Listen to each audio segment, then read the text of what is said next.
নমস্কার বন্ধুরা, welcome back to my channel. তো এটা আমি একটা খুবই ছোট ভিডিও বানাচ্ছি কিছু কথা বলার জন্য। সেটা হচ্ছে যে আজকে সারা দিন ধরে আমরা মোটামুটি দেখলাম প্রীতম, রিমি এবং এদের সমস্ত ব্যাপার স্যাপার। কথা হচ্ছে যে একজন, এই যে ভিডিওটা আমি আজকে করছি, এটা যে কথাগুলো বলছি একটু শুনবেন, একটু শোনার অনুরোধ রইল আপনাদের সকলকে। সেটা হচ্ছে আজকে আমরা দেখলাম যে প্রীতম, আমি নাম ধরেই বলছি, যা হয় হবে, আমারও তো নয়, আমি নাম ধরেই কথা বলবো, কারণ জিনিসগুলো তো আমাদের সামনে ঘটছে, সেহেতু আমাদের বলার অধিকার আছে প্রত্যেকেরই। আজকে দেখলাম যে সকাল থেকে প্রীতম একটি ভিডিও করলো, সেখানে দেখালো যে ওর বাবা ঘর মুছছে। ঠিক আছে, বাবা ঘর মুছছে, আর ছেলে, একটা বেশ শক্ত সমর্থ ছেলে, সে বসে বসে লাইভ করছে মোবাইলে। আমার যত মনে হলো ওই যে লাইভটা অন করেছে ওর মা বুঝতে পারেনি, প্রীতমের মা। সে বলল, যখন ওর বাবাকে, বাবা ঘর মুছছে এরকম কিছু একটা বললো, তখন ওর মা বলল যে না, ওর বাবাকে যখন প্রীতম বলছে যে আমাকে বলতে পারতে, আমি মুছে দিতাম, ঠিক আছে, ক্যামেরায় বলার জন্য, তখন ওর মা বলল, তুই কবে মুছেছিস রে? তোর বাবাই তো বাথরুম পরিষ্কার করে, ঘর মোছে, সমস্ত কিছু। তো সত্যি মানে কতটা যে অপদার্থ ছেলে সেটা বোঝা গেল। হ্যাঁ, এটার পেছনে অবশ্য ওর দোষ নেই, কারণ ওকে ছোটোবেলা থেকে ঠিক ওইভাবেই মানুষ করা হয়েছে। এ প্রসঙ্গে আমি আরেকটা কথা বলতে চাই যে প্রীতমের মা বাবার মধ্যে ওর বাবাকে কিন্তু যথেষ্ট মানে ইনোসেন্ট লাগে, ঠিক আছে, কারণ ওর বাবার মনে হচ্ছে কিছু করার নেই, ওনাকে ওনার স্ত্রী এবং ছেলের কথাতেই চলতে হয়, এটা বোঝাই যাচ্ছে পরিষ্কার। এখন দেখলাম ওখান থেকে বসে রিমি লাইভ করছে আর ফোনে কথা বলে যাচ্ছে, এদিক থেকে প্রীতমও লাইভ করছে। মানে ওদের ধারণা হচ্ছে লাইভ করলে সবাইকে দেখালি সব কিছু হয়ে যাবে, আর দুজনে ঝগড়া হচ্ছে। এই যে সিচুয়েশনটা, এটা কিন্তু অনেক বাড়িতেই হয়, এটা খুব নর্মাল একটা ব্যাপার, ঠিক আছে, স্বামী স্ত্রীর ঝগড়াটা। কিন্তু এদের কাছে জিনিসটা এত বাড়াবাড়ি কখন চলে যাচ্ছে, যখন ওটা লাইভ করে জিনিসগুলো আর 5টা মানুষকে জানাচ্ছে, তখন কিন্তু সেটা মানে আরও বেশি তিল থেকে তাল হয়ে যাচ্ছে। তো এক্ষেত্রে ব্যাপারটা হচ্ছে, এদের যেহেতু এটা বিজনেস, মানে এদের যেহেতু ওয়াইটিতে চ্যানেল আছে, এরা সেই জন্য সমস্ত কিছু দেখাচ্ছে এবং দেখিয়ে একটা পয়সা ইনকাম করছে, কারণ এগুলোতে ভালোই মানুষ কেচ্ছা দেখতে, ঝগড়া দেখতে ভীষণ ভালোবাসে। রাস্তায় দেখবেন যখন আমরা হাঁটাচলা করি, একটা ধরুন কোনো মানে যিনি ভিক্ষা করছেন তিনি যদি একটা সুন্দর গান করেন, সেই গানটা শুনতে বেশি ভিড় জমে না, যতটা রাস্তায় একটা দুটো লোক মারপিট করছে সেটা দেখতে জমবে। এটা কিন্তু খুব মানে একটা ন্যাচারাল বিষয়। তো এখন ব্যাপারটা হচ্ছে, তারপরে কিছুক্ষণ পর দেখা গেল যে রিমি কাঁদতে কাঁদতে একটি লাইভ করছে, তার আগে দেখা গেল প্রীতম একটি লাইভ করছে, বললো ওর মা নাকি ফিনাইল খেয়েছে, হসপিটালে ভর্তি। এগুলো কি ইয়ার্কি হচ্ছে? কালকে রিমি সেখানে একটি লাইভ করলো, সেখানে লাইভ করে বলল যে আগের দিন প্রীতম 4টে প্যারাসিটামল খেয়েছিল, একটা বোধহয় ভিটামিনের কিছু ওষুধ খেয়েছিল, যেটা ওর বাবা খেয়েছিল সম্ভবত, রিমি সিস্টের জন্য ছিল কিছু ট্যাবলেট আর কি, সেটা ওর বাবা খেয়েছে। মৃত্যু অত সহজ নয়। আজকে অনেক সময় এরকমও হয়, এগুলো সোশ্যাল মিডিয়ায় বলাটা উচিত নয়, অনেকে স্লিপিং পিলস বা এগুলো খেয়েও অনেক সময়, না এগুলোতেও কিছু মানে এগুলো বলা উচিত না, বাট সবসময় যে হবে তার কিন্তু হয় না, ঠিক আছে। তো ব্যাপারটা হচ্ছে, একটা ছেলে কন্টিনিউয়াসলি নাটক করে যাচ্ছে, সেটা আমরা সবাই দেখছি হাঁ করে, আমরা ওয়েট করছি নেক্সট কি আসতে চলেছে। কিন্তু একটা জিনিস পরিষ্কার হয়ে গেল, আজকে প্রীতম রিমিকে নিচে দেখাতে গিয়ে, বা আমি রিমিকে সাপোর্ট করছি না, অবশ্যই ওরও অনেক দোষ আছে, ও ভীষণ পাল্টিবাজ, মাথা গরম, শর্ট টেম্পার, বয়স কম, কিছু ওর প্রবলেম আছে নার্ভের, আমরা সবাই জানি। আজকে আমার রিমিকে না ভীষণ মায়া লাগছিল, জানেন তো কেন বলছি? আজকে যখন ও কেঁদে কেঁদে সেকেন্ড টাইম লাইভটা করছিল না, খুব খারাপ লাগছিল যে প্রীতমের মা ফিনাইল খেয়েছে, ওকে হসপিটাল নিয়ে গেছে, ও ভীষণ কান্নাকাটি করছে, এবং আরও বেশি খারাপ লাগছিল যে এইরকম একটা অবস্থায় ওর মা, বাবা, সেও তো বাবা মা, তাদের কিন্তু কোনো আর পাত্তা নেই, তাদের না তো কোনো লাইভ দেখছি না কোনো কিছু।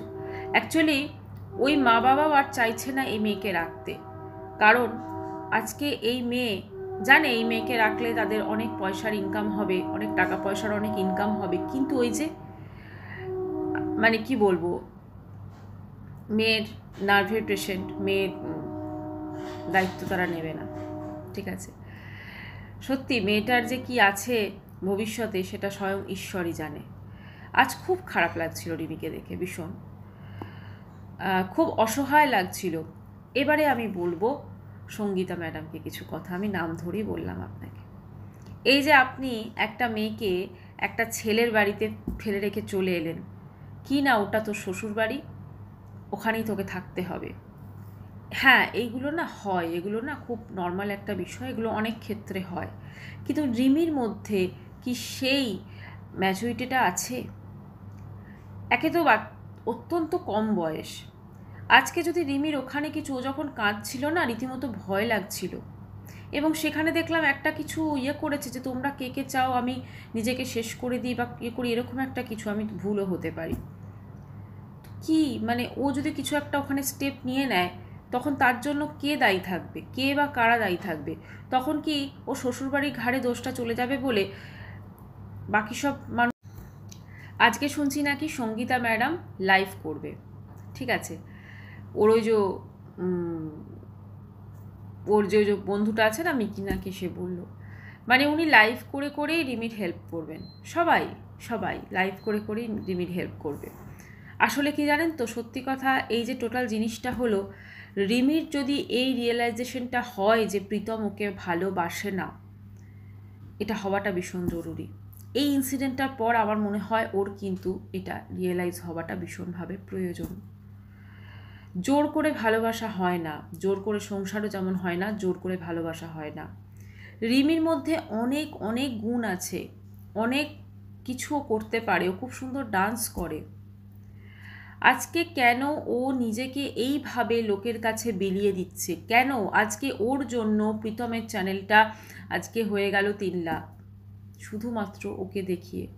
যখনও ওখানে রিমি মানে শ্বশুরবাড়িতে যায় রিমি, সেখানে ও ডান্স করতো, প্রীতম করতো সেই ভিডিওটা, এমনকি ওর মাসিও, প্রীতমের মাসিও শ্যুট করতো, সেটা সবাই আমরা দেখতাম। ওকে দিয়ে, ওর মুখ দেখিয়ে ওদের চ্যানেল গ্রো হয়ে গেছে। এখন প্রীতমরা চাইছে যে রিমি চলে যাক। ওই যে রিমির একটু প্রবলেম আছে, রিমি নার্ভের পেশেন্ট, চিৎকার চেঁচামেচি করে, কাজকর্ম করে না, সেই জন্য। আজকে প্রীতমের মায়েরও আমি বেশ কিছু রূপ দেখলাম, যেটা দেখে খুব অবাক লাগলো। তিনি যেভাবে নাইটি তুলে তার ছেলের বউয়ের সঙ্গে ঝগড়া করছিলেন লাইভে, দেখা গেছে প্রীতমের লাইভে, সেটাও কিন্তু খুব একটা শোভনীয় ছিল না। এবং আমার তো সব থেকে বড় প্রশ্ন তাকে, যে আপনি কোন অধিকারে বা কোন সাহসে আপনি আপনার ছেলে বউয়ের মধ্যে যখন ঝগড়া হচ্ছে, কথা কাটাকাটি হচ্ছে, আপনি কেন সেখানে ইন্টারফেয়ার করেন? কেন, কিসের জন্য? ওদেরকে ওদের মতো ছেড়ে দিন, ওরা নিজেরা সামলে নিতে পারবে, ওরা যথেষ্ট বড়, ওদের যথেষ্ট ক্ষমতা হয়েছে, ওরা বিয়ে করেছে। কেন আপনি সবসময় কেন ছেলে বউয়ের মাঝখানে থাকেন? আপনার তো নিজের, ধরুন আপনার ছেলেকে আপনি সত্যি কথা মানুষ করতে পারেননি, আপনার ছেলে কম বয়সে বিয়ে করে নিয়েছে, ঠিক আছে, এবারে থাক না, ওদেরকে একটু ওদের মতো থাকতে দিন। আপনি যদি প্রতিটা কথাতে নাক গলান তাহলে তো অনেক মুশকিল হয়ে যাবে। আজকে আপনার ছেলে বউ ঝগড়া করছে, আপনি সেখানে কন্টিনিউয়াসলি ছেলেকে সাপোর্ট করে আপনি ঝগড়া, ছেলের হয়ে আপনি ছেলে বউয়ের সাথে ঝগড়া করছেন, কিসের জন্য? কিসের জন্য? আপনি কি প্রীতমের আগের বউয়ের সঙ্গেও কি সেরকমই করেছিলেন? আমার তো মনে হচ্ছে তাই করেছিলেন, না হলে সেই সম্পর্কটাও কেন টেকেনি? আপনাদের মতো শাশুড়ি আছে বলেই না কিছু কিছু সংসার কিন্তু এরকমভাবে ভেঙে যাচ্ছে। আজকে যেখানে প্রীতম রিমির এত একটা সেন্সিটিভ একটা সম্পর্ক, আমরা সবাই জানি, আজকে যখন আমাদের এই সম্পর্কটাকে খুব সুন্দরভাবে মানে কি বলবো, নিজের খুব যত্ন সহকারে এটাকে আগলানো উচিত ছিল, আপনি সেখানে আরও ধোঁয়া দিচ্ছেন। একটাই বলবো, আজকে রিমি যদি এইটা রিয়েলাইজ করে যে প্রীতমকে ভালোবাসে না, তাহলে রিমির জন্য মঙ্গল। সত্যি প্রীতমকে ভালোবাসে না, এই লাইফগুলো তার প্রমাণ, যে জিনিসগুলো ঘটছে এগুলো তার প্রমাণ। সেটা রিমিকে রিয়েলাইজ করতে হবে। যথেষ্ট বড় হয়েছে ও, এবং এখন যেটা মনে হচ্ছে ওর মাও কিন্তু ওর দায়িত্ব নেবে না। জানি না কি হবে ভবিষ্যতে, কিন্তু একটা মেয়ে যে কত অসহায় সেটা আজকে সত্যি বোঝা যাচ্ছে। আজকে রিমির সত্যি কথা বলতে এই টোটাল যে জিনিসটা আমি কয়েকদিন ধরে দেখে যাচ্ছি, আমরা অবশ্যই ক্যামেরার এপার থেকে দেখছি, কিন্তু রিমির কোনো দোষ নেই, এটা বলবো আমি। রিমির কিন্তু কোনো দোষ নেই, ও কিন্তু অসহায়। আমরা ভিডিও করতে পারি, আমরা লাইভ করতে পারি, এসবই করতে পারি, কিন্তু রিমির সত্যিকারের যে কষ্টটা, সত্যিকারে ওর পাশে দাঁড়ানোর মানুষের কিন্তু বড্ডই অভাব। যদি কারোর পসিবল হয় ওর পাশে দাঁড়ান, এবং মেয়েটিকে একটা সুস্থ স্বাভাবিক জীবন দেওয়া দরকার।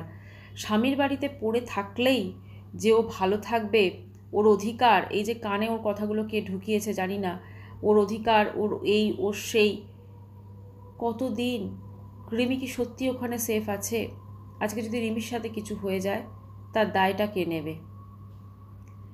যাই হোক, ঈশ্বরের কাছে প্রার্থনা করব যেন সবাই ভালো থাকে।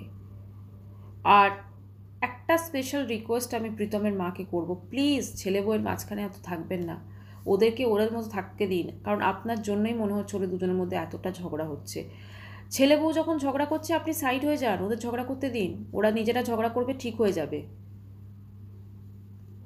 মানে ছেলে তো আপনার বড় হয়ে গেছে না, ছেলেকে তো আপনি বিয়ে দিয়েছেন বা ছেলে করেছে, যাই হোক হোয়াট এভার, আপনি ছেলেকে তো মানুষ করতে পারেননি, অ্যাটলিস্ট ওর সংসারটা করতে দিন, এটাই। যাই হোক বন্ধুরা, ভিডিওটা শেষ করছি। চ্যানেলটি ভালো লাগলে সাবস্ক্রাইব করার অনুরোধ রইল। বাই।